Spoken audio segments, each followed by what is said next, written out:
High மக்களே வணக்கம். யாரெல்லாம் நம்ம சேனலை சப்ஸ்கிரைப் பண்ணலையோ, சப்ஸ்கிரைப் பண்ணிக்கங்க. அப்பதான் நான் போடுற வீடியோவை உங்களால உடனுக்குடன் பார்க்க முடியும். இன்னைக்கு பார்த்தீங்கன்னா, தமிழக தேர்தல்.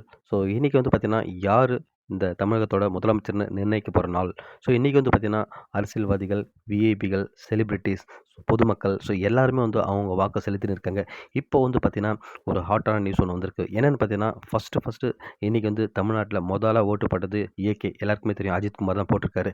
ஸோ அவர பத்தி பார்த்தீங்கன்னா, ஒரு சர்ச்சையான ஒரு கருத்து வந்து பரவிட்டு இருக்கு. அது என்னன்னு பார்த்தீங்கன்னா, பத்திரிக்கையாளர் கேட்டிருக்காங்க. ஸோ மாற்றம் தேவைன்னு நினைக்கிறீங்களான்னு கேட்கும்போது, அவர் வந்து நோ நீட்ன்னு சொன்னதா வந்து சொல்றாங்க. பட் ஆனா அவரு வந்து எதுவுமே சொல்லல. அமைதியா சைலன்ட்டா தான் போயிட்டாருன்னு சொல்லிட்டு, அவரோட மேனேஜர் இப்போ வந்து அதுக்கு மறுப்பு தெரிவிச்சிருக்காரு. இத வந்து அரசியல் கட்சி வந்து பார்த்தீங்கன்னா, நெறைய அரசியல் கட்சி மட்டும் இல்ல, இந்த சோசியல் மீடியா இருக்கு இல்லையா? ஸோ இதில வந்து உண்மையாவே வந்து நெறைய வந்து இந்த மாரி தவறான கருத்துக்கள வந்து பரப்புறாங்க. ஏன்னா யாருமே ஒருத்தர் சொல்லல சொல்லாத கருத்த வந்து சொல்லிட்டாங்கன்ற மாரி சொல்லியிருக்காங்க. ஸோ இதெல்லாம் உண்மையாவே வந்து நல்லதுக்கு இல்லன்னு தான் நினைக்கிறேன். என்ன இருக்கோ உண்மையான விஷயத்த பகிருங்க. ஸோ தேவையில்லாதத பகிராதீங்க மக்களே. ஸோ அது யாருக்குமே நல்லதில்ல. மீண்டும் உங்கள அடுத்த வீடியோல சந்திக்கிறேன். நன்றி.